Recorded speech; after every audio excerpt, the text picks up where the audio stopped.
सबसे पहले मैंने ये ब्रेड ले लिए हैं और ये ब्रेड के मैं ये स्लाइस साइड से जो ये ब्राउन वाला पार्ट होता है ना, इसको मैं पहले कट कर दूँगी, क्योंकि इस पार्ट की हमें ज़रूरत नहीं है, इसलिए मैं इस पार्ट को इस तरह से काट कर अलग कर दूँगी।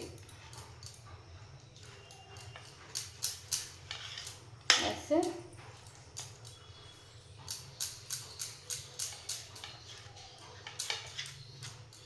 इस तरह से मैं ये ब्रेड के साइड को काट कर अलग कर लूँगी। इस तरह से मैंने ये ब्रेड के स्लाइस के साइड वाले पार्ट को काट लिया है। अब हम चलते हैं आगे का प्रोसेस करने। मैंने गैस की फ्लेम को ऑन कर दिया है, उस पर कढ़ाई भी रख दिया है। अब इस कढ़ाई में मैं थोड़ा सा पानी डाल दूँगी।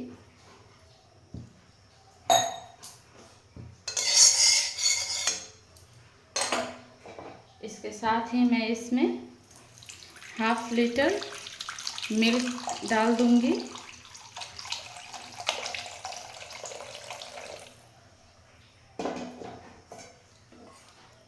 और इसको अच्छी तरह से बॉईल करूँगी। इस दूध को हमें इसी तरह से चलाते हुए अच्छी तरह से बॉईल करना है, जब तक कि ये अच्छी तरह से बॉईल ना हो जाए तब तक मैं इनको चलाती रहूँगी।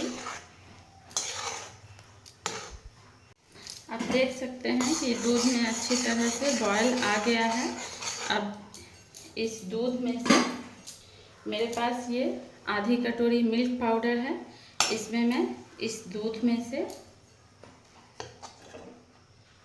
थोड़े दूध इसमें डाल दूँगी और इसका एक घोल तैयार करूँगी।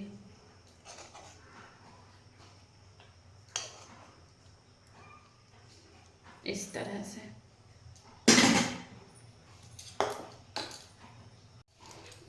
से मैंने ये मिल्क पाउडर का ये घोल तैयार कर लिया है। अब इस घोल को मैं इस कढ़ाई वाले दूध में डालकर इनको थोड़ी देर और बॉईल करूँगी। तो आइए, मैंने जो ये मिल्क पाउडर का घोल बनाया है वो इसमें डाल दे रही हूँ और इसको अच्छी तरह से चलाते हुए मिक्स कर ले रही हूँ।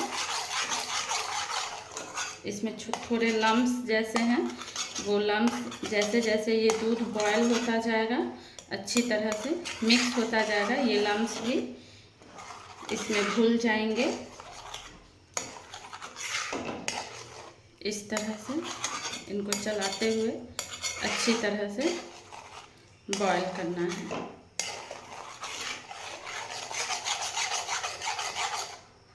इसके साथ ही मैं इसमें ये 3 टेबलस्पून चीनी ऐड करूँगी और फिर इसको अच्छी तरह से बॉईल करूँगी। चीनी अच्छी तरह से मेल्ट हो जाए और ये दूध थोड़ा गाढ़ा हो जाए तब तक इनको अच्छी तरह से बॉईल करूँगी। आप देख सकते हैं ये दूध कितनी अच्छी तरह से बॉयल हो रहा है और इसके सारे लम्स भी घुल गए हैं दूध में और ये दूध थोड़ी गाढ़ी भी हो गई है। हमें इसको थोड़ा और गाढ़ा करना है। इसके साथ ही मैं इसमें थोड़े से ये इलायची का पाउडर डाल दे रही हूँ, यानी कार्डमम, और फिर इनको अच्छी तरह से चलाऊंगी थोड़ा और गाढ़ा होने तक। ये दूध बॉयल होते हुए एकदम गाढ़ा हो गया है। अब मैं इसमें थोड़े से ये डेसिकेटेड कोकोनट डालूंगी। ये टोटली ऑप्शनल है, अगर आप डालना चाहें तो आप डाल सकते हैं, वरना आप नहीं भी डाल सकते हैं। ये टोटली ऑप्शनल है। मुझे डालना था इसलिए मैंने डाला है। तो देखिए इस तरह से ये दूध का बैटर कितना अच्छा हो गया है, गाढ़ा। इसको बस थोड़ा और गाढ़ा करना है। उसके बाद हम गैस की फ्लेम को ऑफ कर देंगे और इसको नीचे उतार लेंगे।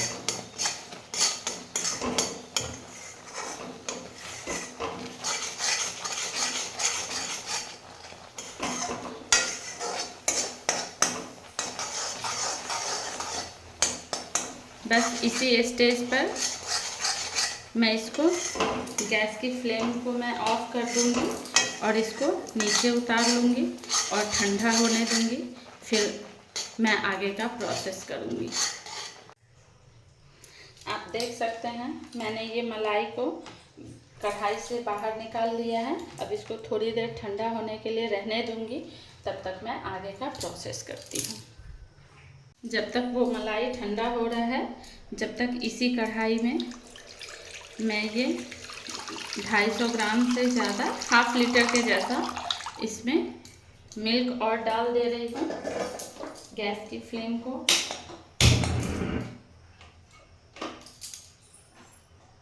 फ्लेम को मैंने ऑन कर दिया है और इस दूध को अब हम फिर से थोड़ी देर गाढ़ा होने तक अच्छी तरह से बॉयल करेंगे।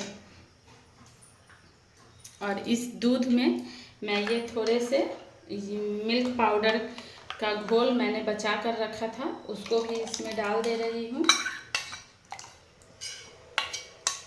और थोड़े से इलायची का पाउडर भी मैंने इसमें डाल दिया है।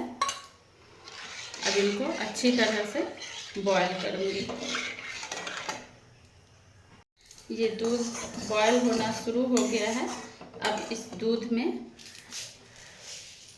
मैं 3 से 4 चम्मच इसमें चीनी डालूंगी। आप मीठा अपने अकॉर्डिंग कर सकते हैं, कम या ज़्यादा, जैसा आप पसंद करते हो वैसा।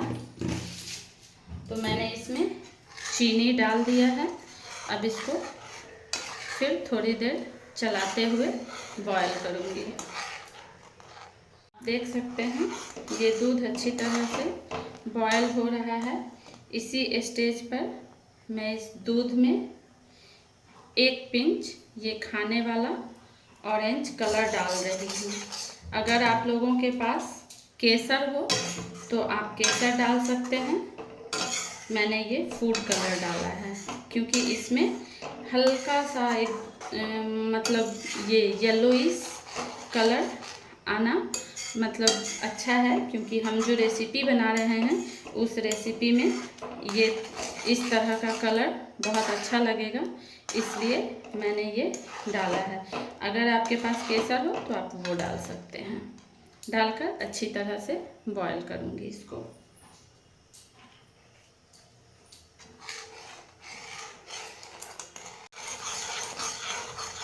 इस दूध को थोड़ा और गाढ़ा करना है, इसलिए हम इससे लगातार चलाते रहेंगे।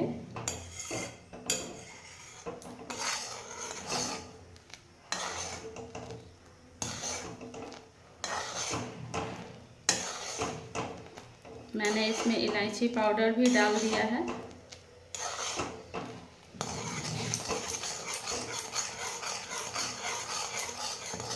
ये मिल्क बिल्कुल उतना गाढ़ा हो गया है जितना गाढ़ा हमें चाहिए था।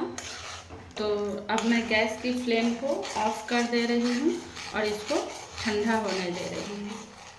मैंने गैस की फ्लेम को ऑफ कर दिया है और इसको अब मैं ठंडा होने दूंगी जब तक मैं आगे का प्रोसेस करती हूँ। तो चलिए आगे का प्रोसेस करते हैं। अब मैंने जो ये ब्रेड के स्लाइस को साइड का पार्ट जो कट करके रखा था, अब इनको मैं इस तरह से रखकर और इसको एक बेलन की सहायता से इसको इस तरह से बेल कर थोड़ा पतला करूँगी, इसके एयर बबल्स निकल जाएं। इस तरह से इनको इस तरह से बेल लूँगी। इसी तरह से मैं सारे ब्रेड के स्लाइस को इसी तरह से बेल लूँगी। मैंने इस तरह से सारे ब्रेड के स्लाइस को अच्छी तरह से बेलन की मदद से अच्छी तरह से बेल लिया है। अब मैं आगे का प्रोसेस दिखाती हूँ आपको। इस तरह से ये मैं ब्रेड के स्लाइस को ले लूँगी और ये जो मलाई मैंने बनाया था उस मलाई को इस पे अच्छी तरह से स्प्रेड कर दूँगी, इस तरह से।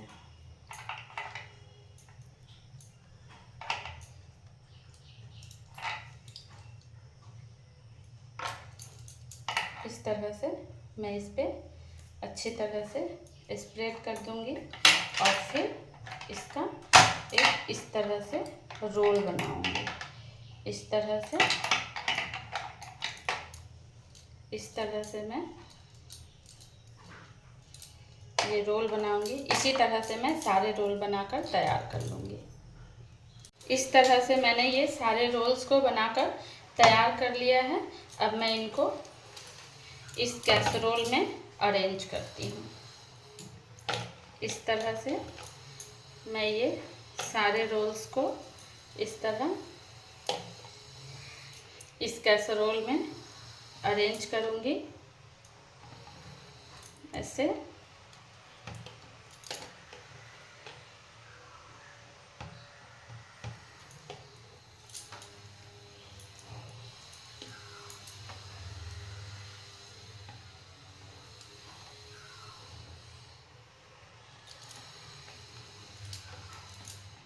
इस तरह से मैं इनको अरेंज कर लूँगी।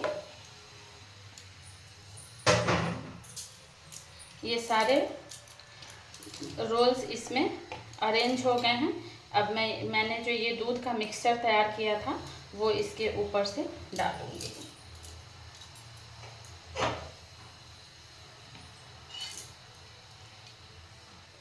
तो देखिए इस तरह से मैंने जो ये दूध का मिक्सचर बनाया था वो मैं इन रोल्स के ऊपर से मैंने रख दिया है, इस तरह से। अब इनको इस तरह से हिलाते हुए थोड़े अच्छे से इनको मैं इसमें डिप कर दूंगी, इस तरह से। उसके बाद मैंने ये थोड़े से ड्राई फ्रूट्स लिए हैं, इनको मैंने अच्छी तरह से कट कर लिया है। इनसे मैं ये थोड़े गार्निश कर दूंगी। आप अपने मनपसंद के कोई से भी ड्राई फ्रूट्स ले सकते हैं, जो आप डालना चाहें वो आप इसमें डाल सकते हैं। इस तरह से मैं ये ड्राई फ्रूट्स इस पे अच्छी तरह से फैला दूंगी।